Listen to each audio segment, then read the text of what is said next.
Oh, I'm never going to say this guy's name. All right, guys, welcome back to another episode of NBA tonight. We are finally live now with some technical difficulties. We got it worked out. Thanks for joining us, all hoop ballers. We're joined again with Santino. We got Steven on with us tonight. We got Will and myself. So how you guys doing tonight? Doing good. Good. Very good. Great to be here. Yeah, this will be the last protection episode for protecting our players. We got a pretty decent player pool building up here, I think. Mm-hmm. Yeah, so, the last time we can play nice before you two are my rivals, and then Steve's the mediator, aka Adam Silver of the group. Right. Yeah. So that's going to be a tough role with you guys. Yeah, so we're going to let Steven be the Adam Silver, like Santino said, and he's actually going to play commissioner and walk us through and kind of be the referee to keep us all in line and back on the train rails, as we all like to get derailed. So, but yeah, so tonight we have only three teams. The last three, Utah, Toronto, and Washington. Some pretty good teams there. So why don't we start it off with some NBA news first? Looks like J.R. Swish is now a Laker. Santino's excited, yeah. So how do you guys think that's going to work out for us? I don't know why he's so excited, but go ahead, Santino. I think it's great. They needed another shooter, someone out there who could play. Avery Bradley's gone, so they need someone to replace him. Don't forget, they got Dion Waiters, whatever he has left in the team. Right. I'm excited. I hope they get DeMarcus Cousins too, and anybody else that's floating on the free agent waiver wire right now. Well, no. So only Avery Bradley has said he isn't going to join the team, right? What about Dwight? Is he in?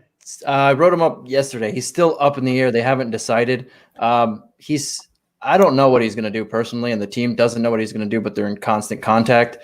If he doesn't go, then it makes more sense. So much sense to get Cousins because they need someone else to play with JaVale McGee, because JaVale McGee can't actually play that long with his asthma and stuff. But we'll see.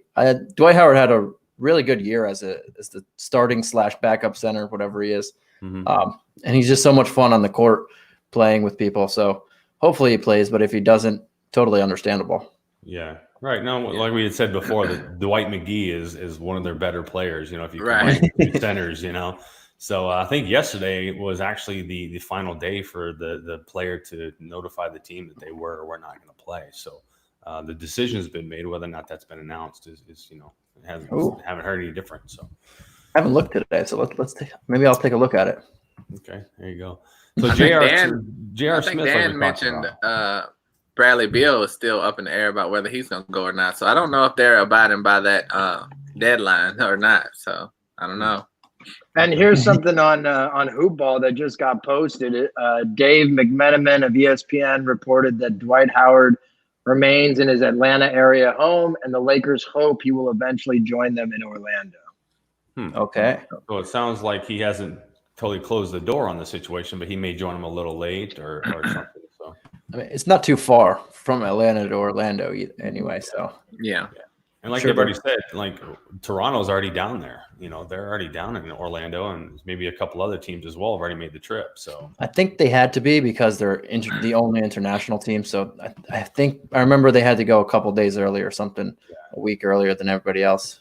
Which leads me to the still scratch in my head is why we're the National Basketball League when we have international team. But whatever, I don't know what that. So well, they joined late, so. Yeah, like me, right? So the Toronto of the hoop ball team here. Yeah. So, all right, very good. What other kind of NBA news is out there? I haven't really been. It's interesting to me about the Brooklyn Nets. It seems like it's a debate whether their team is going to go at all or not to Orlando, because the whole team. Yeah, because about 5 or 6 guys are already not going, and they're saying Kyrie is trying to get the team to be like, don't go. And then, like, if you want to be a part of this team next year, don't go to the bubble. That's what I've been hearing. Yeah. Well, it's weird. It's too close to the edge of the earth. They were going to get swept anyway. Kyrie wasn't playing. Durant wasn't playing regardless. DeAndre Jordan got COVID, so he's not playing. Spencer Dinwiddie might. Wilson Chandler, who cares if he plays or not? I mean, they were going to get swept. Now Kyrie just wants everybody to join depth-wise, they're only going to have like 5 or 6 players. I don't know if they're even going to show up. Well, you might need to get your shoes. They might need Hey, someone. I'm ready. Well, one of the things that I heard a day or two ago is that a couple of the non-playoff invited teams are talking about getting together to have their own tournament. Like, I don't understand what's the purpose of that. Like, if they're they're gonna have their Sounds own like little bubble. summer league, basically. No, what people are saying is it's the NBA NIT. So, I don't see that happening. No, I That's a good one. To be honest with you. So, but Oh, if we're looking at hoop ball, I'm seeing a couple other things. I didn't check today. I should have been more of the company man, but as Soria said, but it looks like both Nurkic and Zach Collins are healthy and they will play on the restart of the NBA season. So that's good. The Blazers got 2 people back.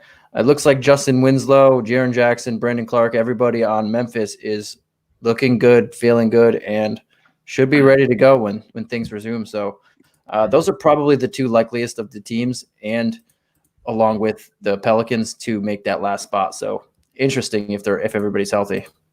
Yeah, absolutely. Hopefully everybody. I mean, I really want to see people play. I think it'll be a good platform, and B, it'll be good for people to get their mind off a couple of things as well. So we're all dying to have them back. So Yeah, we'll and see another piece of small news: Luke Ba-Mute signed with the Rockets today. okay. Oh, and you guys say I butcher names. I think that was about right. Pretty good. Pretty good. Okay. Another piece of small news or big news, depending on how you feel about gaming. Damian Lillard and Zion Williamson on the cover of NBA 2K21. I think they're still going to announce one more player. They're doing 3 covers somehow. I don't know how that's going to work, but that was pretty neat. I'm not sure why Kobe's not on one of the covers, but that may be the next one. Maybe save him for last. Yeah, I have seen some people talk about that. Have Kobe and Gianna on the cover, to be honest. So it'll be interesting to see because cool. The women's NBA really embraced the both of them, and I don't know about the NBA 2K21, but in the past the women's NBA have been in the team on the game. So I think it would be really nice if they had both of them in there. So. We'll see. That'd be nice. Yeah, but they're really pushing this Zion thing. They're really trying to get their money's worth out of that. I know. Trying to really, and they're really trying to lean everything towards getting Pelicans in the playoffs. With this last 8 games to get them to be able to get to that point where they're the 8th seed or whatever. So yeah, we'll see. Speaking of Zion, I got a quick question. Just off topic, but if you were starting a franchise today and everybody in the league was available, what pick would you put Zion at? Top 5, top 10? I mean, I Lonzo Ball. If they come in a package, you love Lonzo. Definitely number 1. Yeah. I know that's a good question. I would say that's definitely the only thing that concerns me about him is health. His health, his weight. I think will have a play in his health. He's a big guy. He's a big boy, and that just takes a hard toll on the body. So long term, I don't know. I don't think he would be one, unfortunately. Probably Giannis. Certainly Younger. close to. Yeah. It's a really big projection because we haven't seen him play that much. Also, he only played like 20 games, so I would say top 20. I wouldn't even. 20? It's not. Would you take him over James Harden? I would. I would take James Harden. No. I would take a lot of players over him. All right. What about you, Steven? I would say 5 to 10. 5 to 10, I would take Zion. Give me 4 players that are above. I don't think y'all are thinking about all the players in the league. I would take Anthony Davis ahead of him. I would Giannis. Probably, Giannis for sure. I would probably take Luka ahead of him. Luka's a good one. And I might even take John Morant ahead of him right now, only because there are some other guys who have proven a little bit more. I agree with William. He's played 15 games in his NBA career, and to draft a guy who's only played 15 games ahead of some other guys who have shown a little bit more. And there's this big question of health with Zion. So I don't see him slipping past number 10. if I were to be, a GM doing that. But I would not take him in the top 4. Okay. Understandable. Wow. What about you, Santino? You posed the question. Yeah, I'd probably take him 5-6 range. Like you said, Anthony Davis. Kawhi Leonard comes with the same type of injury concerns, and he's a few years older. So I don't know where I'd lean on that one. I'd take Giannis over him. I mean, yeah, Giannis, Anthony Davis. LeBron James is 36, or I would take him. Luka Doncic, yes, I'd take him. And then, honestly, it's age and intrigue and talent. I'd probably go. He's anywhere from 4 to 6 for me. And would you take him above Jokic or Embiid? Both of them, yes. Okay, would you take him? If we're talking about injury concerns, Embiid is much worse. What about Big Cat? That's close, but yes, I'd rather have Zion for the long haul. Wow. Okay. This is crazy right now. Mind blown. Yeah, that's pretty good. Not knocking on anybody. This guy is the next big thing. Yeah, it's possible that in 2 years he is by far the number 1 guy. He becomes the new Giannis. That's definitely a possibility, right? When you got to think like, okay, so it was Jordan for that time frame and that generation, and then from Jordan it was passed on to Kobe as the next big thing, and a lot of people like to throw Kobe and LeBron in there at the same time, but really Kobe's main years were before LeBron really got kicked off. So in my opinion, it went from Jordan to Kobe, Kobe to LeBron to, some people say KD, but we really don't know. I mean, at this point with him getting injured, I don't know how that's going to work out. But LeBron's still top of his game, in the league. Giannis is right there. So there's always been another player for the league to lean on as the big star for the face of the league. So you're right though, Steven. I think Giannis and maybe in a few years, Giannis drops off a little bit. I don't see it. And then Zion picks up that torch. If KD didn't get hurt, he'd probably be my number 1 player that I'd start a franchise with. I know he's 31. Right now, I'd rather have the 19-year-old Zion not coming off an ACL injury to start a franchise with. But I mean, not an ACL, Achilles injury, but take that out of the equation. Durant's my number 1 choice. Okay. Interesting, man. Let's get us back on the rails. We could keep going on this for a long time, but I'm going to let it go. That's a whole new episode, a whole new night. The one thing is for sure is that Zion will not be in the player pool, so we won't have to worry about that question right there. All right. So, Will doesn't have to not draft him. Exactly. So let's get into this. The last 3 teams for this protection process. If you guys are just joining us, go back and listen to a lot of our other episodes. We talk about it, but we're protecting 8 players from every team, and we've gone all the way down, and we're now coming on to the Toronto Raptors. So the Toronto Raptors actually have 9 players that they have under contract for next year. Now, you're not going to pick up the free agents. They're not going to be protected. And the 2-way players, we decided we're not going to protect either. So out of the 9 players, we'll start in clockwise order. Santino, who do you have for your number 1 choice to protect on the Toronto Raptors? All right. Well, the number 1 choice is a rock-solid contract for me. I'm going to take sharpshooter Norman Powell, $10 million $11 million pretty much the next 2 years. This guy's really good. He turned it on and he became extremely efficient. So I think that's a no-brainer. Okay. That's not a bad choice. I can agree with that. I mean, he's not the best player on the team, but that's I'll leave him for you. But guys. you're right. Yeah, he's had a really great year this year. I was surprised how well he played.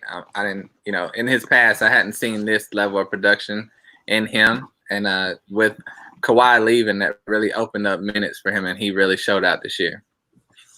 Mm-hmm. Yeah, in his career up until this year, Norman Powell's only averaged 18.8 minutes per game, and this year it jumped to 28.6. And he really performed well for Toronto. He was a great fantasy player to have on teams, late in drafts, or he might have even been undrafted in leagues. You could pick him up and plug him in. He did have some injury concerns this year. He got hurt like everybody on the Raptors. But Norman Powell at that price is a great pick. Interesting stat on Norman Powell. He's been in the league 5 years. 3 of the 5 years he's had a 3-point shooting percentage of 398 or higher. That's a sharpshooter. Yeah, it's pretty good. Now his player efficiency ratings at a 17.4 this year, which is much higher than his career average of 13.5. So he's definitely picked it up this year, like you said, Steven. And I think that's a great choice for sure. All right, who do you got, Steven? All right, so I'll take the obvious guy. I'll take Pascal Siakam, the darling from last year. He's an absolute stud. The only thing that always worries me is just the way he plays. It just seems like he's going to get injured, but he never does. And I don't really understand how that is, and I'm really happy that he hasn't. But he has just been on fire the last 2 seasons. He just continues to expand his game. He can become even better. He is 26 years old. They signed him to an extension, so he's with the team until 2024. He's their main young piece that they're going to build around. It's, I think, a big reason why losing Kawhi wasn't as big of a deal for them is because of Pascal Siakam's emergence, and we all saw him in the playoffs. Pascal, easy pick for me. Rock'em, sock'em, robot. I agree with that. Franchise player. And, there was a lot of people that said, obviously last year he was most improved player, but there was some people that actually came into this year and they were saying, he could possibly do most improved player again for the second year. I don't know about that. I've never really seen that done before, but he was playing really well. And like you said, with Kawhi Leonard gone, they really needed somebody to step up, and I think he did really good with it. So definitely a good choice. I think he learned a lot from Kawhi that 1 year he was there, and that really helped him take his game to the next level. Absolutely. It's good to have that veteran presence on the team for sure. So, yep. All right. So for my pick, there's a lot of controversy with this pick. Some people would say, but there's 1 year left on his contract, and he's going to be a good trade piece, and that's Kyle Lowry. He's got a lot of money that he's owed $30 million for Kyle Lowry on who I think is a declining player. Still has some good trade value to him with his last year of his contract next year. So I think I'm going to choose Kyle Lowry as a keeper for this momentary pause here. So he should have been a starter in the All-Star game. Yeah. I think he's just super underrated. Well, I mean, Trae Young was having an amazing year, though. And they won 12 games? Yeah. Sure. I love Trae Young. He's one of my favorite players to watch. I think he's super exciting. But that goes back to what everybody talks about, how much is winning really should play a factor on being an all-star. If you can't bring your team, how much of an all-star are you if you can't bring your team to more than 12 wins for a season? Especially when this team was one of the, I think they were the 2-3 seed pretty much all year, and everybody on the team got hurt. The main person that didn't get hurt as much as everybody else was Kyle Lowry, and that says a ton about how good this guy is. Yeah. And the Raptors do not beat the Warriors without Kyle Lowry in the championship last year. He was huge in that series. He was huge in the playoffs, and he is Toronto, right? I mean, at Kyle this Lowry. point, absolutely. I hope he gets to retire there. Yeah. Well, he hasn't always played with Toronto, but that's kind of what people know him. I mean, you think Kyle Lowry, you think Toronto. You don't think Houston or Memphis or whatever. Right. So I liked him on Memphis too. Yeah. So, all right. So there we go. So that's the third pick. We have 5 more to go. What do you got, Will? Yep. It's getting to slim pickings, but I got to go with the young guy, OG Anunoby, only 22 years old, making less than $4 million next year. Mm-hmm. Fits great, hard working player, hustle player, role player. And I think he fits well with the core of the team. He doesn't need the ball. He's going to do whatever to help the team win. And, I mean, that's an easy choice for me. We all want him to produce more than he has, because we all see that potential in him. But he's still doing good enough, and I think he still can reach higher levels in the years to come. Yeah. Weirdly, he was That's much good better when the team was healthy. Like he plays a lot better when Siakam's next to him and other people that are, like all the stars on the team and all the starters on the team are there. That's when he plays his best. I think it's because he gets less defensive attention and he can just roam around and do things that only he can. Agreed. And one other interesting note I have on Anunoby, it's really interesting. He also saw his minutes increase by 10 minutes per game this year with the Raptors. So in his career in his prior 2 seasons, he averaged 20 minutes a game. This year, he averaged 30 minutes a game for the Raptors. And perhaps that might have been why we saw a dip in production as the season went on. Maybe he's not used to that, but in seasons to come, as he gets used to, playing a full NBA season at 28 to 32 minutes a game, he'll learn how to be able to play on a consistent basis.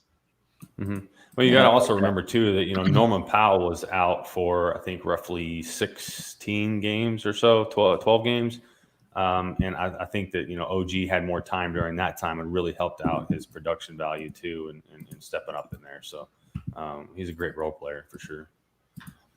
So yeah. My turn. All right. This is where it gets a little trickier. Huh? Well, I think there's one more obvious guy left, Yeah. but I'm going to save him because I like another guy too, and I don't want you guys not to pick him. I'm going to save Matt Thomas. He hasn't really played much. I think he only played half the season this year. He was hurt, but another guy who can really just shoot the basketball. This is his first year in the league. In the NBA, he was shooting at almost 47% from the 3-point line. That's on over or almost 2.5 threes per game. He didn't really play much, but that's if you can, like I've been saying a lot of times, if you can shoot the basketball in this league, you're going to have a spot on the end of benches anywhere you go for a while. So I really wanted to keep this guy because if he got the playing time, he's just a sniper. Okay. Good choice. I could see. Haven't seen much about him. A lot of them. Yeah, haven't seen much of him. 7 minutes per game. So, yeah, but he can shoot the games. ball. He can definitely shoot the ball. You're definitely right about that, Santino. I saw a couple of Raptor games where he was playing well, and I was so surprised. Had no idea who the guy was, and had to look him up. And he's like the team Steve Novak. You just put him on the end of the bench and know he can hit threes. Yeah, Iowa State. Played at Iowa State in college. I mean, if you're on Toronto's roster, more than likely you're super talented and no one else knows about you, and you're going to turn into a star on their team. Just like Chris Boucher showed some good minutes. Is it Boucher or is it Boucher? Oh God! There he goes. That's the best name for you right there. That's Butcher. Butcher. Yeah. Santino the Butcher Cacone. It just sounds like a mobster name right there. But yeah, and even Siakam, Toronto finds the talent that no one knows about. So you got to trust their scouting. Exactly. Yeah, absolutely. Yeah. Great scouting. And then the next guy, speaking of that point exactly, is Terrence Davis. I think the Raptors have to keep Terrence Davis. He's, not the best scorer. That's not why you have him out on the floor, but he's just a hustle guy, hustle player. He can do a lot of different things. Definitely has tenacity on defense, knows where to be on the court. In his first year, he must have surprised a lot of people who didn't draft him. He was undrafted. So again, to Will's point, the Raptors just keep finding these guys. They're like them and the Heat. Those are the two teams that come to mind of just being able to find players that other teams didn't value. Terrence Davis for me. Yeah. He was the guy who when I said that there was one more obvious guy, it was him. I knew he was going to get picked. I honestly think if this guy got 30 minutes a game, he'd be a stud. I think he's super talented. He could shoot, he can slash, he can throw down. He's a really good defender. There's not much to his game that I don't like, except that this team is so deep that he can only play when people are injured. Yeah, that's not his fault. Right. All right, so moving on to my turn. I am going to go with a proven champion winner, and that's Patrick McCaw. Look, for that amount of money, and to have that experience on your bench, okay, with Kyle Lowry, Noller, and that trade piece there, I'm telling you, I think Patrick McCaw is somebody that they should keep. Now, if you guys think otherwise and I'm outvoted, then that's fine. But that's my choice. Nothing's ever easy here with you guys. But I mean, really, when you're looking at who's left over, I mean, Patrick McCaw would be their 8th pick, for this. So if we want to go and see 1, 2, 3, 4, 5, 6, it'd be 7th pick. Yeah, it'd be 7th pick. So we don't have to pick 8 like we've said in the past. And I think some teams we only picked 5 and put the rest in the player pool. But for $4 million next year, having that coming off the bench for you and there as a role player, I mean, for $4 million, finding a championship contender that has been on championship teams in the past and been around that experience, I don't know, guys. That's a good contract. I think he's terrible. So I think we should stop at 6. But I mean, what do you guys think? I had him on the fence, leaning towards in, but I was like, do I really want to do that? So I don't care either way, honestly. I had him in, but I don't really care if he's out. As Will said, I don't think he's that good. But as Doug said, he does have championship experience, and he only cost the mid-level. And he's got playoff experience, and everybody knows playoffs is different. Playoffs is definitely different. So. I mean, technically, he has playoff experience, but it's just watching other people in the right. Come on. I mean, the Raptors won a championship last year. They got experience too. Yeah, okay. He's right. I mean, Patrick McCaw really soured me when he left the Warriors. I was not a fan of how that whole thing went down with the trade to Cleveland, and then Cleveland waived him. That there must have been some sketchy stuff going on, because then Toronto signed him. 3 games for Cleveland, though. He did play 3 games. Yeah, but maybe I just, why would they sign him and then waive him after 3 games and then allow him to go to Toronto when he was under contract with the Warriors? I wasn't a fan of what he did.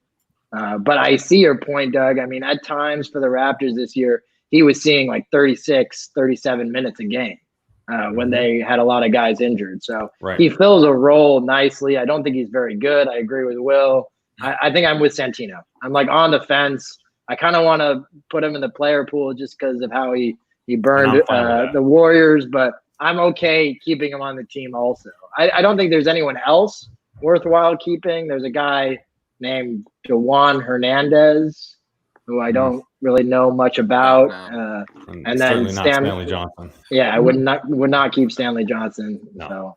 So I'm on the fence. It's up to should we just do a vote? Well, it's like this though. Honestly, I mean, I say yes. Will says no. You guys say you're on the fence. To be honest with you, I'm fine with putting him in the player pool and letting one of the expansion teams have that option to pick him up. So let's just do that. Let's put him in the player pool, and we'll only keep 6 players from Toronto on the team. Everybody fine with that?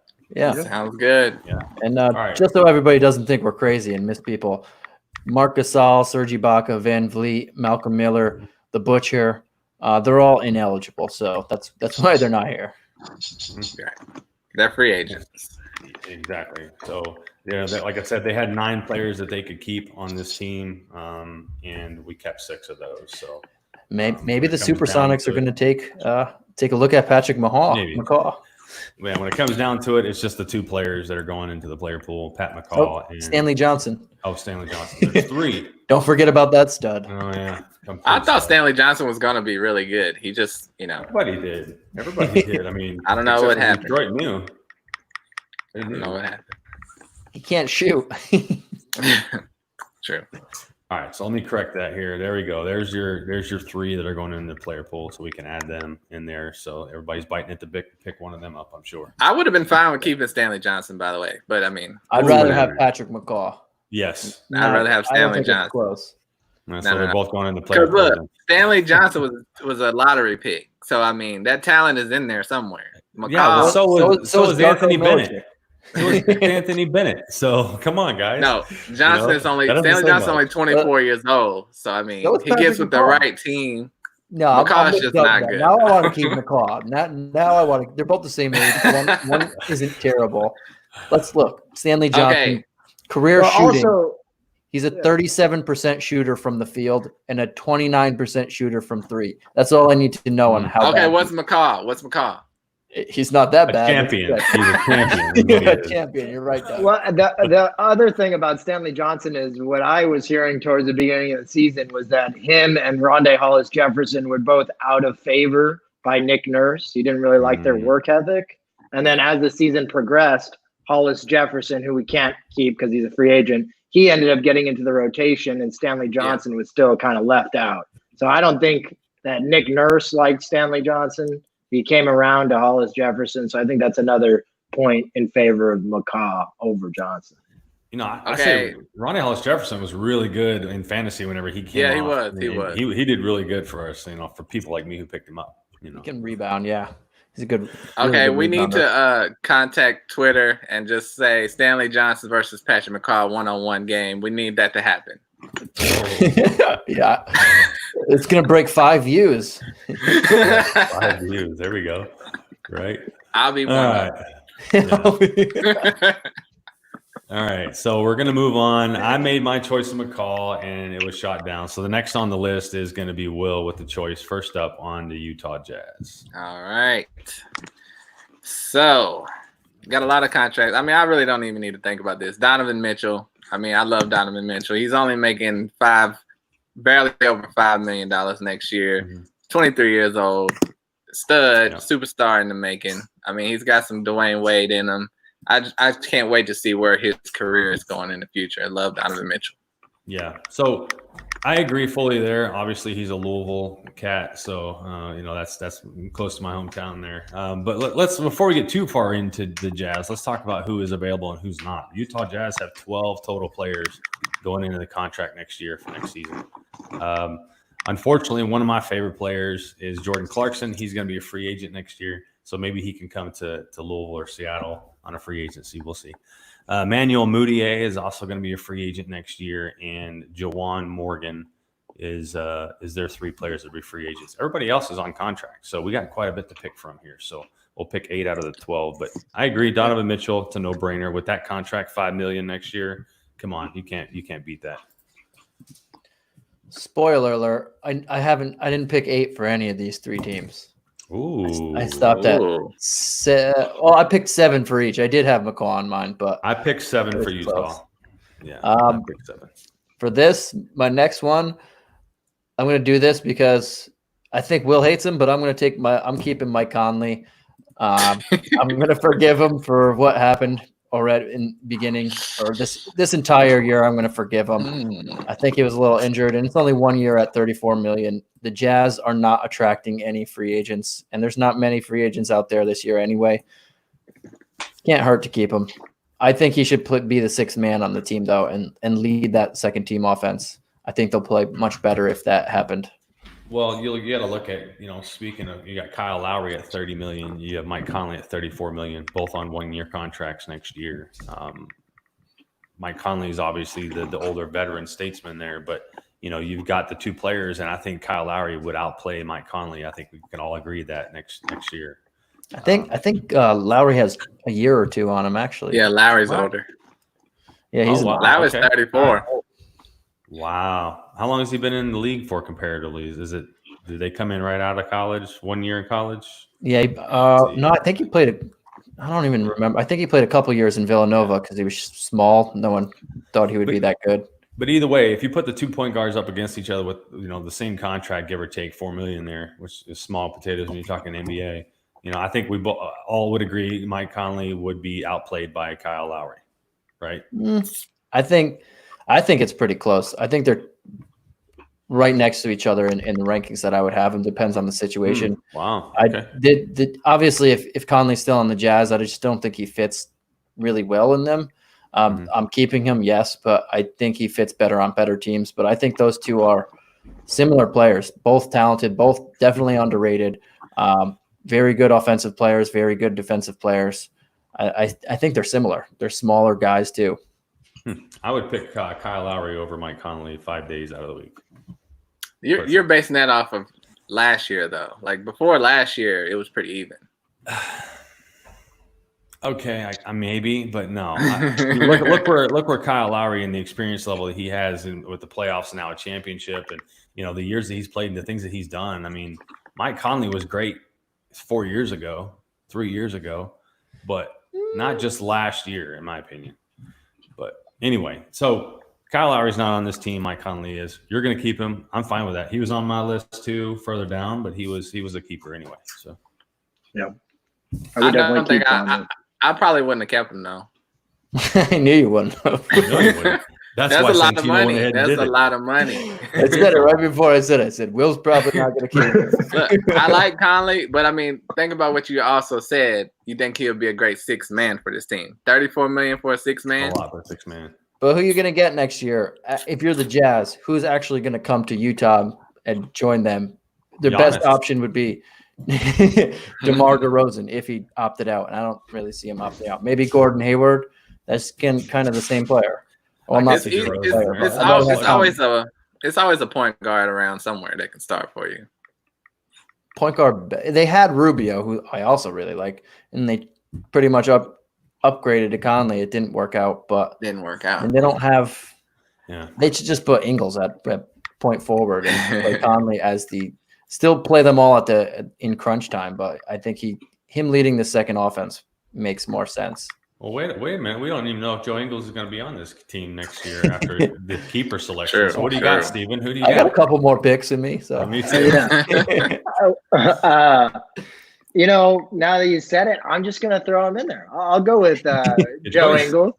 Jingles right there. I think he's really a big part of this team. When Conley went down, he's a guy to have in fantasy whenever Conley wasn't playing this year because he just facilitates the offense. He could shoot the ball a little bit. Just an all-around solid player. So I would go with what's he getting paid? He's getting paid $10 million next year and $14 million the year after that. So they got him for 2 years at a pretty reasonable rate. So I'm definitely going to keep Joe Ingles. Yeah, that's a really good contract for this guy. Yeah. Yeah, he fits so well with this team. Yeah, he plays goofy to where you wouldn't think he's really good at basketball, but this guy does pretty much everything. He's the Woody Harrelson of the team for sure. Yeah, he'd hustle you if you just walked up on the court.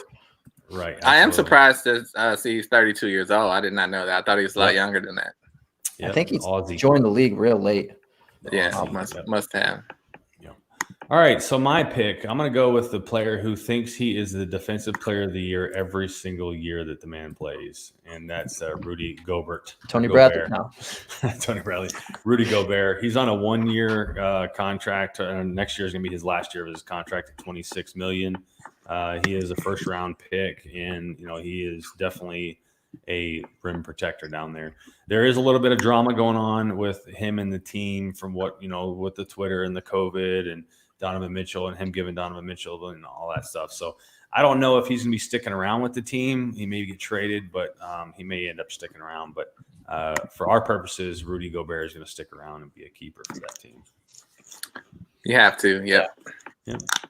21.7 player efficiency rating. Jeez.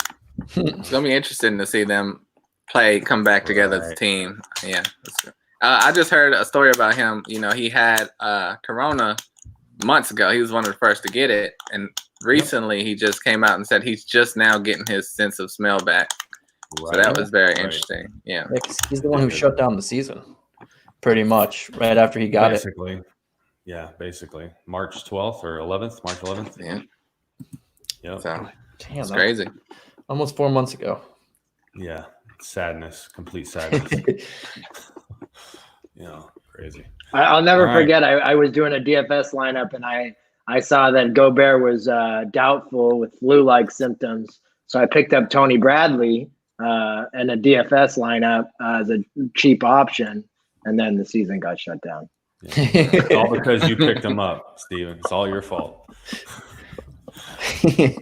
Yeah. So that's 4 players. We're halfway Steve. there to a full roster for next year for this team. So All right. who you got? I'm gonna go with Royce O'Neal. I love the way he fit with this team. Love to see him get more minutes next year. Especially if you guys don't keep Bohan. So we'll see what happens with that. But I like he doesn't need the ball, hustle player. He's only making $8 million next year, and I think the team really likes him. His stats are not jumping out at you, but like as far as in game, he's a necessity for this team, I believe, for depth. Mm-hmm.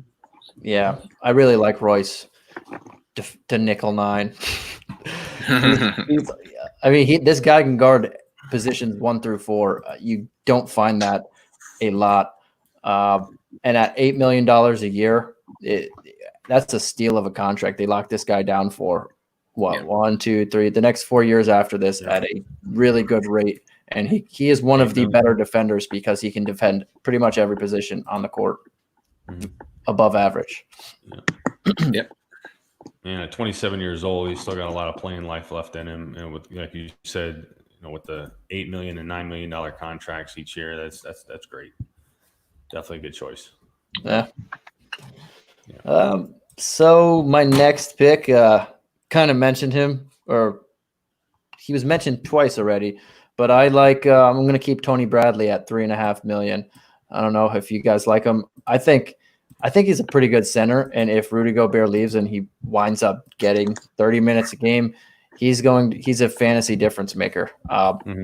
Doesn't do much, but if he got the playing time, he'd be pretty much a double-double guy with a block and a half a game, and that's the type of people you want to look for in fantasy, especially. In real life, he's just a big guy, big body. He doesn't really move around great, but he could be a worse version of Rudy Gobert, kind of. That's stretched. That's a stretch. I take that back. Like, whoa, rein in. But I like him as a backup. Yeah, I agree with you. I was impressed with his fantasy production in the couple of starts that he had when Rudy Gobert was out. He was putting up, over 10 points a game, not much more than that, but like 10, 12 rebounds a game and a block shot or 2. He's a great backup on a cheap contract. I had him on my list. Do the rest of you guys have him? Yep. Yeah. With that 22 years old, you got to. Right. Yeah. If Gobert ever sprains an ankle, he's a guy you want to run to the waiver wire for. Or gets flu-like symptoms, right? Yeah, or that. Yeah. Yeah. All right. So what do you got? So I'm going to take this guy so that Santino doesn't have to pronounce his name. I'm going to take. Thank you. Because there you go. Bojan Bogdanovic. Oh, it's not Bojan? Bojan?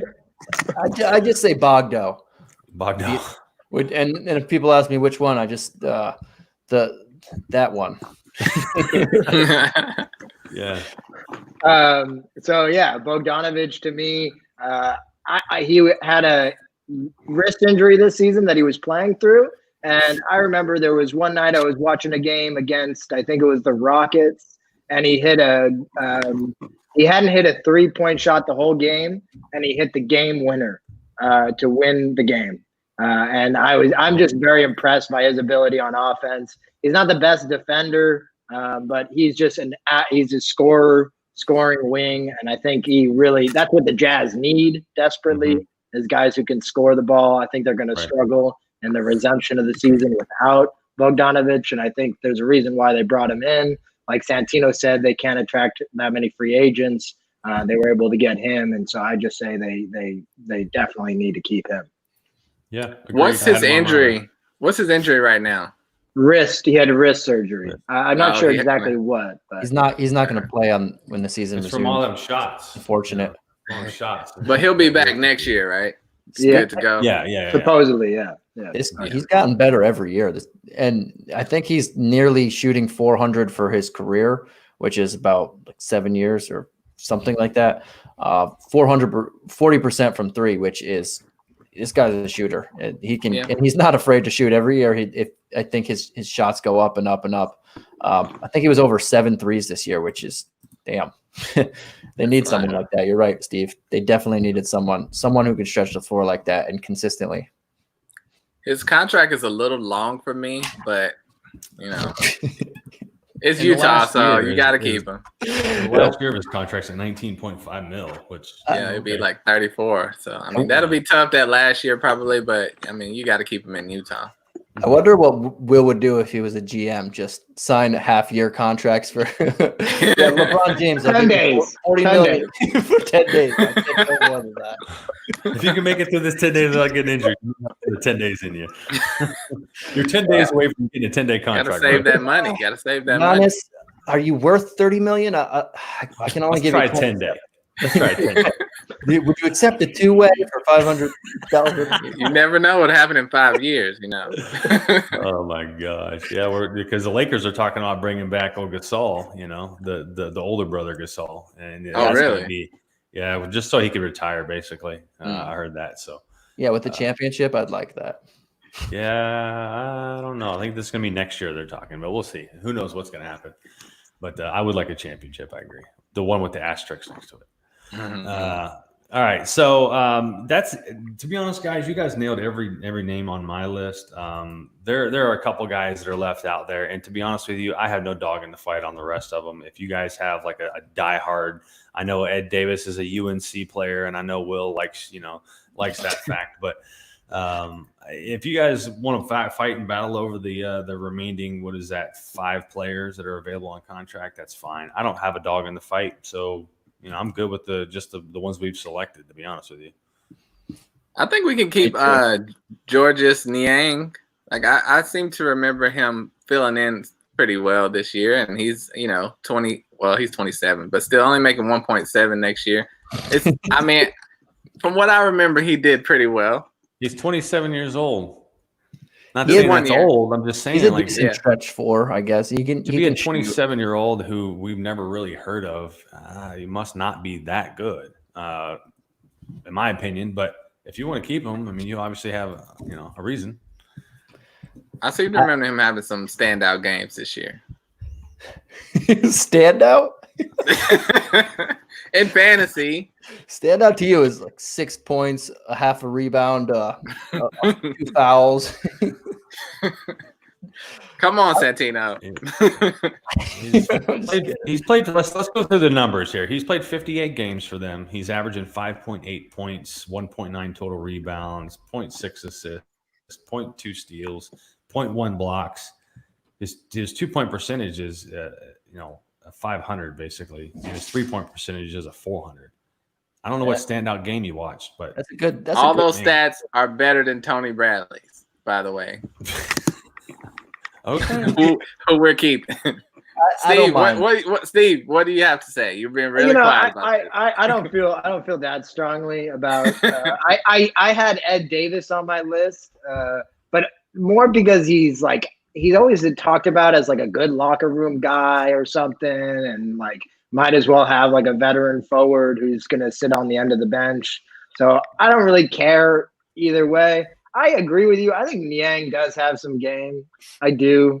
I don't think he's, if he's your 6th or 7th best player, you're in trouble. But if he's the 9th, 10th best player, he doesn't seem like he causes any trouble. And those stats aren't that bad. I mean, 600. He's almost an effective field goal percentage of 600, which is pretty good in limited minutes. Played at Iowa State, right? Wasn't he an Iowa State guy? He's almost a 40% career 3-point shooter, just slightly under it. I mean, he is a stretch. He can stretch the floor as a decent stretch 4. I didn't have anybody else on my list, but I won't fight it if you guys want him.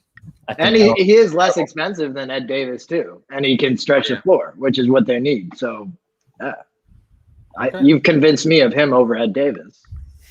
All right, let's keep Niang, and everybody else can go to the player pool. All right, so everyone else going to the player pool. We have Oni, William Goss, Ed Davis, and that would be it for the. And we got a question in this by King Physique here. And Tucker, Rajon Tucker. I probably butchered that name.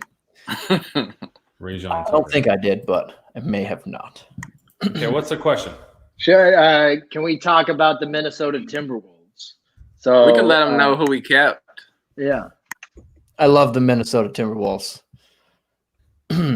I wrote the season so far on them. They are going to be my favorite team to watch next year if everything stays the same and they're healthy.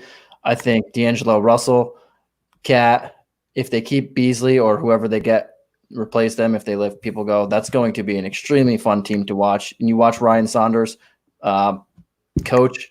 This team chucks threes and they give up a lot of threes. They're going to be in a lot of games where it's going to be 120 to 115. And if I'm scrolling through NBA League Pass, I'm definitely watching them because it's just going to be up and down, fun basketball, a lot of offense. They might not win a lot of games. I don't know if they'll make the playoffs, but I can't wait to watch them. And in fantasy, I'm going to try and get as many of those guys as I can, especially those three. And then it depends if they keep Beasley and Hernan Gomez, but this team is going to be so fun. Can't wait for Cat to actually want to play basketball again and be happy on the court because he is one of the best players in the league. And where would you think about taking Cat next year? Easy top 5. I mean, we did it. I think we do this every time. There are about 6 guys that I would lock in. And yes, Kevin Durant is in those 6. He's the only guy I'm trusting off that injury. I never would trust anybody, but this guy is probably the best offensive player I've ever seen, his offensive repertoire. And I just trust him. It's just my gut feeling that I have. That's why I would take him there. I'd probably take him right in front of Curry. And yes, Curry is right there as well. I know both of them are coming off season-long injuries. Doesn't scare me. I don't think they're major injuries, but I think they were freak injuries. And I trust players of that caliber to bounce back very easily. Just like Cat came off a mysterious knee injury and then Jeff Teague got traded. And then all of a sudden he was healthy again. I think there was something there that he just didn't like. Maybe he didn't like Jeff Teague. Maybe he didn't like the team. I don't know exactly, but he's easy top 5 for me. If he's there at 5, I'd take him in a set. It wouldn't even last 30 seconds. Okay. Yeah, that's fine. I also say look out for Minnesota. I'm sure they'll try to get Devin Booker at some point. I don't know if Phoenix will let him go, but D'Angelo Russell, Cat, and Devin Booker are all 3 like best friends. So they could have a huge potential in the future. Where did Devin Booker play in college? UK and Cat. UK. And but what did D'Angelo Russell play? He played at Ohio State, but he's from Louisville, so they're all kind of right there together. They played, high school and everything. So, but King Physique, to answer your question for Minnesota, in our purposes today and what we're working on, we people that we ended up putting into the player pool: James Johnson, Jake Layman, Noel, and Spellman and Evans. Those are the people on the Minnesota Timberwolves that we have in the player pool. And we'll have the option to pick those guys up here on our next episode starting next week. Speaking of other people, how high are you guys taking D'Angelo Russell next year? Off the top of my head, I consider him a top 30 player, a top 30 pick. Probably take him mid-second round. Him and Cat are going to have so much fun, and especially in that system. I think he's going to hit 2.5 threes minimum per game. And 7, 8, 9 assists. I think he's going to be back to maybe not make the All-Star because the West is loaded with guards. So, but on a fantasy level, he's going to be an All-Star. Hopefully he doesn't have very good cell phone service where he's out there in Minnesota either. That's a good one, Doug. On Minnesota, I think their season is dependent on Karl Anthony Towns' defense. If he decides to once again try and play defense like he did in his first couple years in the league, I think Minnesota could be vying for 7th, 8th seed next season. If Karl Anthony Towns doesn't play that much defense, D'Angelo Russell won't be motivated to play defense. And I think that's how they go. And one other note on the Timberwolves, there's a guy I like on their team, one of the best 2-way contracts. He performed really well this year. He's not on the fantasy radar. He won't be that great, but Jordan McLaughlin, I'm a big fan of him. I thought he was really impressive, came out of nowhere for me, and I was really impressed by him. I hope they keep him next year, give him a full-time contract. Yeah, he played pretty good. I mean, that system, if you look at their numbers, they're top 3 team wise in 3 points taken, 3 points made, free throws taken, free throws made, 3-point attempts and made, given up, steals, blocks. It's literally made for fantasy. So if you can get those top guys, you're going to want to pay up for them because that system is made for fantasy. And that's why Cat advocated for Ryan Saunders to be the coach, because he just really wanted to play for him. A fast-paced, just fun atmosphere like you're playing on the playground type of thing. I think they're going to be exactly like you said, a fun team, but I think they still need another big piece to make a move. And Devin Booker would be a great piece. Yeah. It would be incredible. On Russell, Santino, one thing that worries me on the fantasy side is percentages, especially if they're going to be just chucking shots. That's the one that scares me away from him. Towards the end of the third, beginning of the fourth round, as opposed to like a mid-second round pick. If he's going to put up the numbers that I think he will in Minnesota next year, I don't care if he's shooting 43%. His free throw percentage is going to be in the 80s anyway. Maybe his field goal percentage. But then I like players like, Russell Westbrook had to stop taking threes and his field goal percentage went up. But if you're doing everything that you need to do and you're just not shooting the ball well, I mean, I would build around that. Like, okay, I'll take another guy who doesn't shoot from the field really well, but gets 6 assists, gets 5 rebounds, a couple of blocks and steals. Just work around it. I don't mind that. But yeah, if he's going to take 25 shots a game, he's probably going to miss 17 of them. Oh God. No, I don't know about that, but I think he's going to score 25 points next year. All right, so let's pull this train back into this train station here. To the Washington Wizards. Yes, the last team to wrap it all up on our player protections for the expansion draft is the Washington Wizards. The Washington Wizards, to go over their salaries and their contracts. They have 10 players under contract next year. The kind of people that are not going to be under contract are going to be free agents, or people like Ian Mahimi. That guy. Mahimi. Things here as it is. Jan Mahimi, Damas Bertans, Shabazz Napier, and Gary Payton Jr. The junior. And so those players are going to be dropping off as free agents. So they have 10 other players on the contract, and that's the ones that we'll go with. I'm going to go ahead and start, since I didn't really get a pick to end the last one. So I'm going to go with Bradley Beal. No brainer. Simple pick. The franchise player for them now, I think.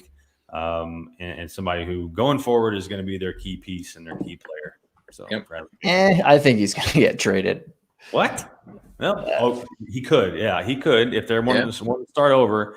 And if we don't pick up that other name that I'm thinking we're going to talk about, which may be a contender. Unfortunately, they have that other name making over $40 million for the next 3 years. So but they could try to get rid of a situation like this. But I did hear Beal could be traded to Brooklyn because Kyrie and KD want him. But, still, for these purposes, you're definitely going to keep him. Yeah. So would that package be Beal for LeVert and Jared Allen and something else? Yeah, something like that. Yeah, probably a pick in there. A couple. Yeah. Be interesting to see for sure. Maybe they'll try and say, "Hey, you want John Wall for an ice cream cone?" For an ice cream cone. All right. So before we get too far on the John Wall train, let's go on to Will and see what he has to say.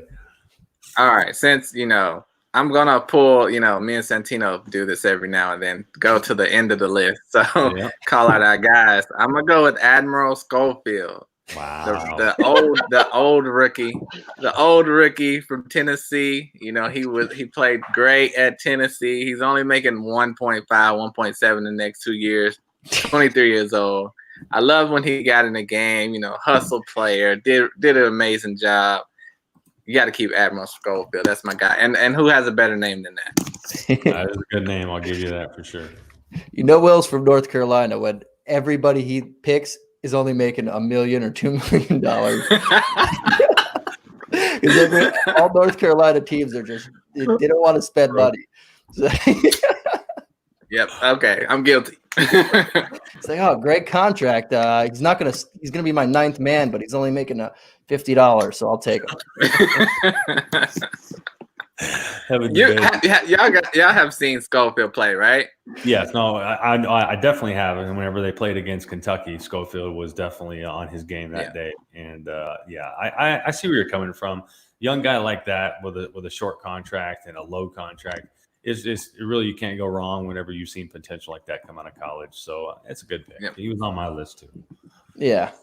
Was he on your list, Santino?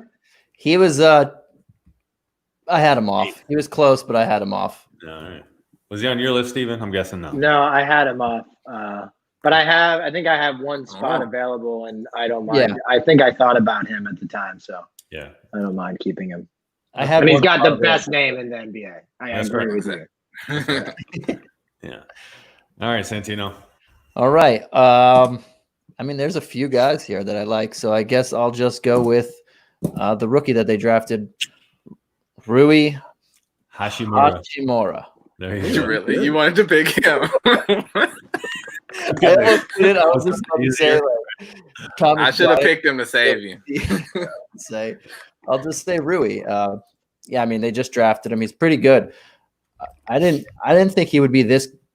I mean, he's not great, but I didn't think he'd be this good this early. I thought he'd be taking a little bit of time. He still needs to develop a 3-point shot if he wants to play power forward in this league or center, wherever he plays. He's only 6'8". Maybe he might have to play. I mean, he needs to be able to shoot the ball from deep if he's going to stick in this league, but he's pretty good everywhere else. He can rebound. He can defend, kind of. I think he's a pretty good player, but he needs to be able to shoot the ball. That's my knock on him. He's a rookie, like you said. That he's got the capabilities there, and it's nothing but up for him. He's got a very, very good projection going forward, I think, for sure. Yeah. I thought they thought he was going to be able to shoot. In Gonzaga, he kind of shot. It wasn't bad, but it just didn't. Nothing translated that for this first year. Well, first year. Yeah, I think he played very well. I think he's one of the better picks in the draft this year. So I love to see his potential. And shout out to Daniel Peterson. He has good taste in players also. There you go, Admiral. Yeah. Also his guy. Yeah. All right. What do you got, Steven? We got another player on the docket here. So I'll go ahead. I'll take Thomas Bryant. Pretty much a sure thing. I'm sure he's on everybody's list. He's their big man going forward. He has some injury issues. It was interesting that he was on the Lakers and he wasn't able to really stick there. And then he found his way to Washington, and he kind of had like a breakout fantasy campaign last year. And then this year people were high on him and he disappointed because of injuries, but supposedly he's healthy to go, ready to play in Orlando. So we'll see with all of the Brooklyn Nets like not playing. It looks like the 8th seed is Washington's to grab. So we'll see what Thomas Bryant looks like when we return. He is getting he's on a really reasonable contract, $25 million over 3 years, so about $8.5 million a year. Can't go wrong with that. So Thomas Bryant's my guy. Absolutely, good choice. Prior Laker, I should say. I thought really had high hopes for him whenever he was in Laker land, being a Laker fan myself. So good to see that he actually stepped up and did some great things. So I remember when the Lakers drafted him, the fans booed him and didn't want him on the team because his last name was Bryant, and they were like, only Kobe can be the only Bryant. There was a lot of people that really fought for the fact for him to, on his jersey, to do T Bryant, right? Just Bryant. Yeah, it was crazy, but yeah. So I think going from Thomas Bryant and going to another big that was a prior Laker before, and Maurice Wagner from Germany. I think that that's going to be my pick. He's another big guy. He's a guy who can stretch the floor because he can shoot threes. He actually surprised a lot of people with that. And we were really hoping that he stepped into Thomas Bryant's role whenever Thomas Bryant got hurt. But he ended up going down with an injury himself when I had picked him up in fantasy when Thomas Bryant went down, hoping he would step up. But hopefully he is back healthy and good to go as well. But I think he's going to be very good for this team as well as a good backup behind Thomas Bryant. Maybe they can share some more minutes. He's averaging 19.1 minutes per game. And he's got a really good player efficiency rating at 16.6. So that'll be my choice on the list for the Washington Wizards. Agree? Disagree? Yeah. No arguments? Yeah. I like Wagner. I didn't like how the front line was so crowded, but Bertans is not back this next year, so I mean that would be better for Wagner. I like his potential. He went to Michigan, really good player. Yep. He was a Laker too. That's what I'm saying. Both of them were. And there's another prior Laker on this team that if his name gets brought up, we may have to fight. So, but anyway, we'll move on. Go ahead, GP. Will. Who do you got? Okay, I'm just gonna go ahead and address the elephant in the room with John Wall. I love John Wall. Listen, 29 years old. Yeah, for a guy who always says cheap contract, you're gonna keep a guy. See, I'm spending some money. I'm spending some money at the end. I'm spending some money now. And then he tore his Achilles in the shower, and you want to keep a guy for $40 million. Listen, he is fully healthy right now. Right. Says who? It says him. He said in interviews he's better than he was before he was injured. The league has not seen the best of him, and he's gonna come back even better than before and show why he's the best point guard in the East. This is words from his mouth. So the best point guard in the East can make $40 million if Mike Conley and Kyle Lowry are making $30 and $34 million. So I got to show some love. That good, huh? Where are you picking next year in fantasy? Oh, he's going to be a sleeper next year because nobody's going to want to pick him. And then he's going to win people some leagues. Yeah, I'm picking him in fantasy because he's not – I think he's going to go in near 80 to 100, and I will gladly take him around pick 75-ish or a little slightly earlier, depending on which other guys are there. But he does have big upside, though he's also coming off an Achilles injury, and he's not Durant to me, and it's not even close. So I don't really trust him. He's coming off an ACL and an Achilles injury. He hasn't played in a year and a half. I don't fully trust him, but for that price tag, I'm willing to I swing for the fences. So if I'm swinging for the fences, this is a guy I'll swing for. He has top 50 upside to me, and I'll wait. Are you talking about in fantasy or for this keeper? Oh, I'm not keeping him whatsoever in this. Okay. So, this is just a preference. I'm definitely taking him in fantasy around pick 70, 75. If I get the sense that no one's looking at him, then maybe I'll try and wait as long as possible, just so get the bigger bang for your buck. If he bites me, whatever. But he has the upside to be better. And even if he does what he does usually, that he can't shoot the basketball more than 10 feet out, he's still going to get you 8 assists. Especially if Bradley Beal gets traded, he's going to get you 8 assists, shoot 40% from the field, score 16 points, get you a steal. I mean, that's very good for a guy in the 70 range. I'll definitely take him. But for $40 million, that's his cheap contract, $40 million next year, then $43 million, then 46. No, you just came off an ACL/Achilles injury.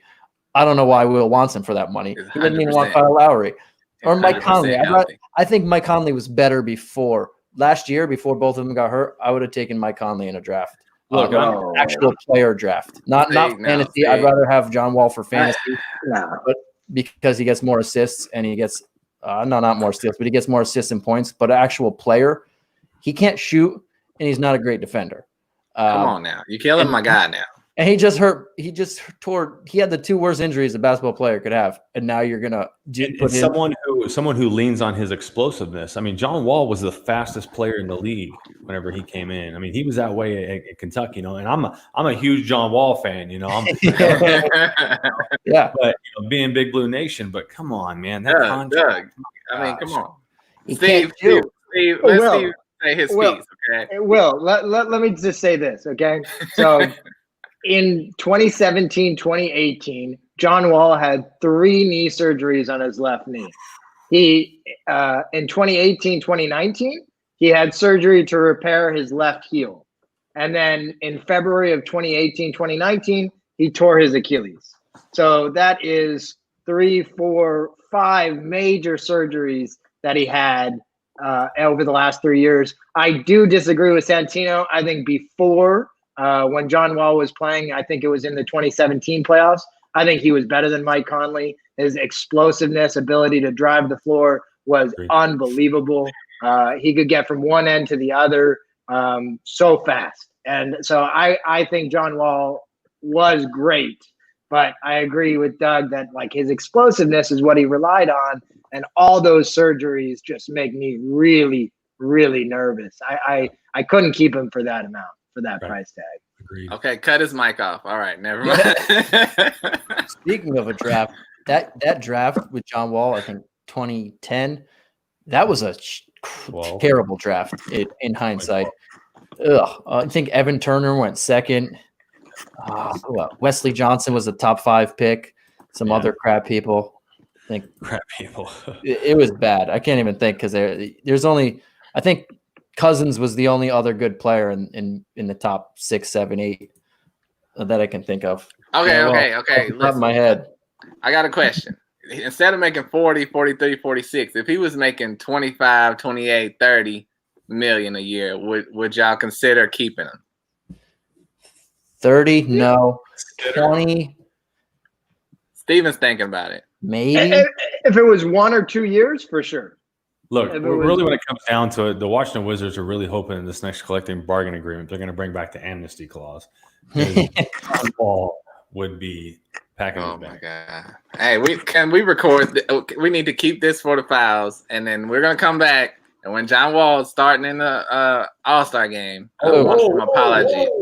I'll say it right now. If John Wall is starting in the All-Star game, I will fly to North Carolina and I will take you and buy you a beer somewhere. All right. Sounds good. Just another reason to go to North Carolina. I love that state. All right. So I'm outvoted. So Santino, it's on you. John Wall's in the player pool. We went John Wall. I don't think John Wall's going to get drafted in the player pool. No, I don't think he can. Not with that contract. I'm drafting, so I mean, he will. I think I voted to have you on my side on my team. Well, maybe him playing in Kentucky. True. Back in Kentucky, maybe we'll have that added edge. But yeah. 40 Shout million. Peterson, who I agree with. All we can do now is just pray for John Wall. Make sure that he comes back healthy. Everybody hopes he does great. The doubts are there, but we all pray for him and hope his health is back to normal. So. Yeah, like I said, I'm taking the chance in fantasy on him, but I won't be shocked if he bites me and just can't play anymore. Yeah. All right, so we got 5 people on this team so far. 5. Mm-hmm. Yeah, Will, Admiral, and John Wall. Come on, what are you doing here? That's some good GMing right there. Oh, you took Admiral so you could spend that 40 on Wall. That's what I think you did. See? It makes it more reasonable now. Yeah, yeah, it does. Go ahead with your pick. All right, my pick. I'm gonna take Troy Brown at $3 million. He should be starting at small forward. He did start at small forward for a few games. He's only 20 years old. I think this guy has very good potential, not only in real life but in fantasy as well. I think he can be a 3, a steal kind of guy, or maybe 2 threes, 2 steals kind of guy. I just like him. He's only 20 years old. I think he's only going to get better in time, and he's only a couple $1 million. Okay. Yeah, I completely agree. Not 40. Yeah. I had zero idea Troy Brown was 20 years old. I thought he was like 27, 28. Like, where'd he come from? He came out of nowhere. Like, I just thought he was just a guy they found. I didn't know. He went to Oregon, and he got drafted 15th. Because he did really well this year, but I didn't think he was anything in their future. But knowing he's 20 years old, like, wow, I'm very excited about his future now. He showed flashes last year, too, and I thought that they wanted to get him, like, start the season as the starting small forward. Didn't really work out like that, and then he got hurt, and then he started finding his groove later on. And then this whole thing went down. Yeah, great pick. John Wall cyborg rebirth. Steven, last pick, I'm guessing. I'm hoping. So let's see who I Possibly. got here. Oh, we got 6. If you got, there's still 2 I spots. didn't have a full 8 on this team. Yeah, but So- we have Will here throwing out ducks. True. Yeah, I can find somebody. So I was gonna take Isaac Bonga. Oh God, no, please, no, not that name. Gilligan. Not He's- Gilligan. Come on, or Isaac Bonga. Is that how you pronounce that name? Isaac. I suck. Yeah. He's only 20 years old. He was playing a good amount of minutes for them this year. He's on his rookie contract. I mean, he's not a great player by any means, but on that kind of a deal, you need to keep some people. I think at 20 years old, he's got room to grow to become, a little bit better. So he was on my list. I don't feel that strongly about it. I don't have anyone else that I had under consideration on this team. He was the last guy that I would consider, and I don't feel that strongly one way or the other, but he was the guy I had on my list. Okay, so let me ask you this: what if the contracts for Ish Smith and Isaac Bonga were switched? What if Ish Smith was coming in the next year with a $1.6 million contract? Would you think about keeping him? Well, the age difference though. Yeah, that's what it is. Yeah. But 1.6 mil is really not a whole lot. But this team isn't going anywhere. I think that they could find a point guard. Out there, they could draft a point guard. I wouldn't want to give Ish. He's Ish Smith. He's proven what he can be. Isaac is 20 years old, so I would keep the 20-year-old guy. Maybe that's incorrect because he's not going to ever become something, but because of his age, that's what tempts me towards him. Ish Smith on this team, we've seen it, and I don't need to see it anymore. But I see the point. I see your point of keeping Ish Smith, and I don't feel that strongly on this one. It's not like Dennis Smith. I don't either. I had It was just a question. I don't either. But. I had both Ish Smith and Jerome Robinson, who I think's better than Isaac Bonga, kept.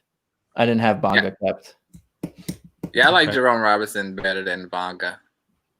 I don't mind if you guys don't like Ish Smith. I think he's a rock solid backup point guard, only making $6 million on his contract year next year.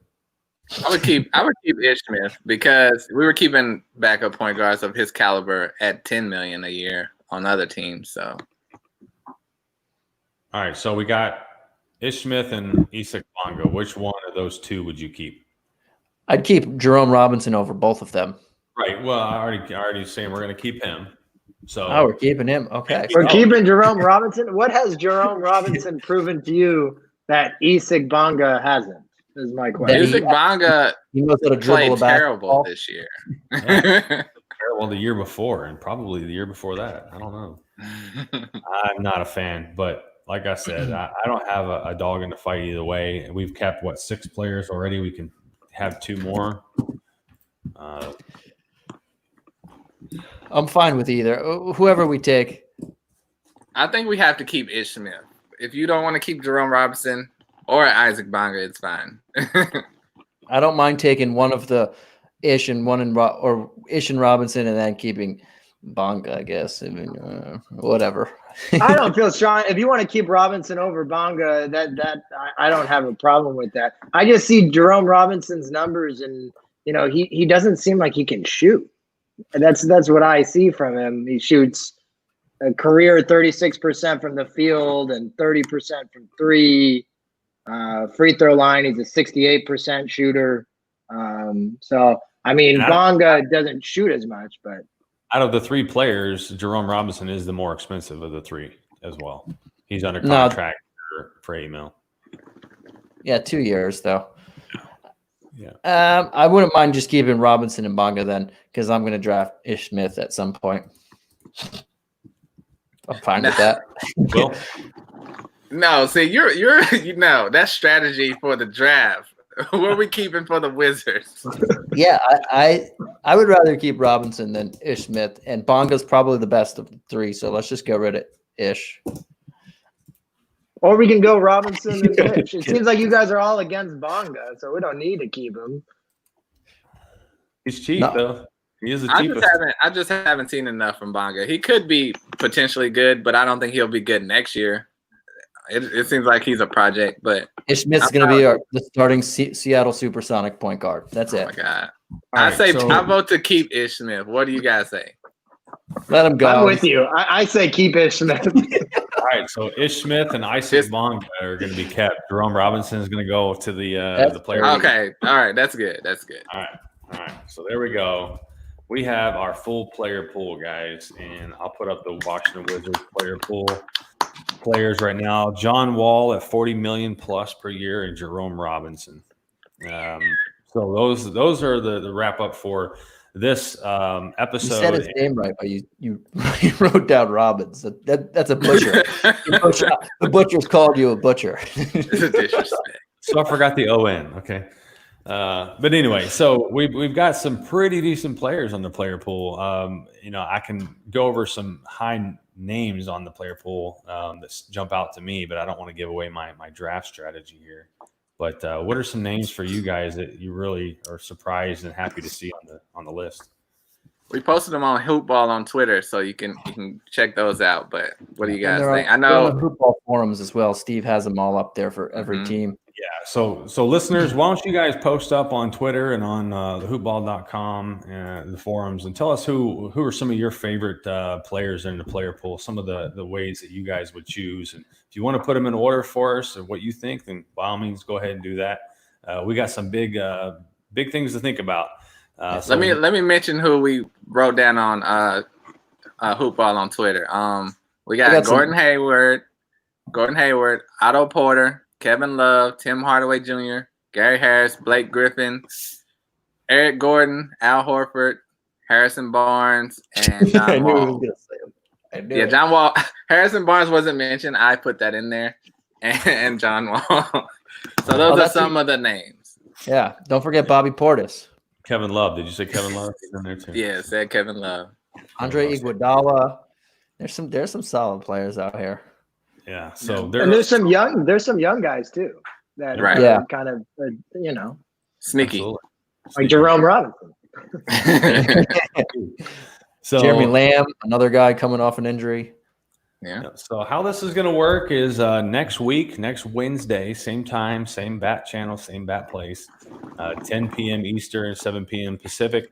We're all going to come together again here. We're going to choose a side, whether it be the Kentucky Thoroughbreds or whether it be the Seattle Supersonics, and we're going to team up, and we're going to have Stephen be the GM or the commissioner, and run us through a draft. It'll take 2 weeks, 2 full episodes.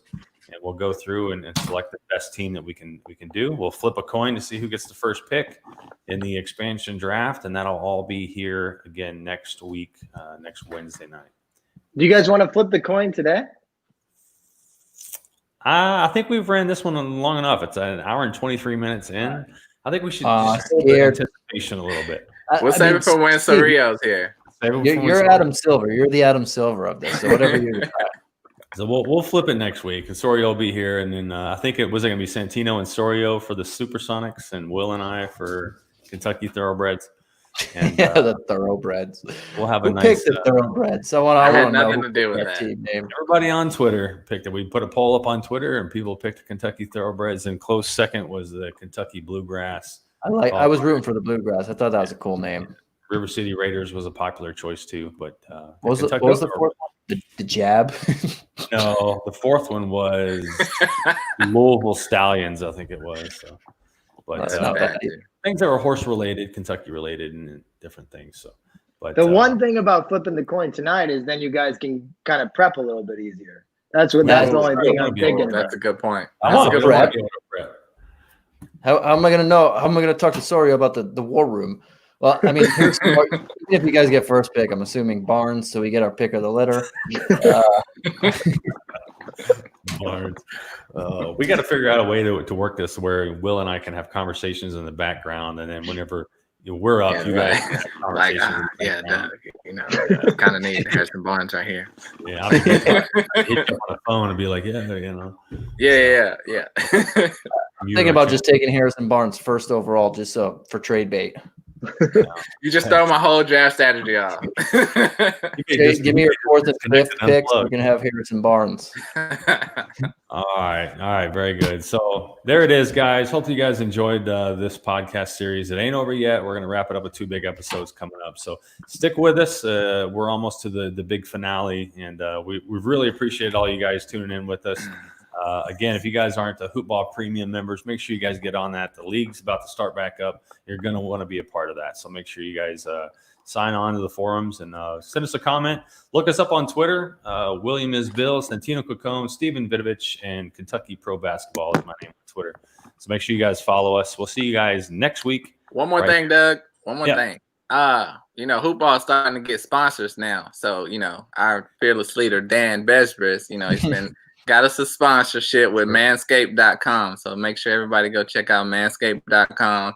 Our production can get bigger and better, so check them out. What's the promo code on that? I think you get a discount. Promo code, 20% off at Hoopball20 is the promotion code.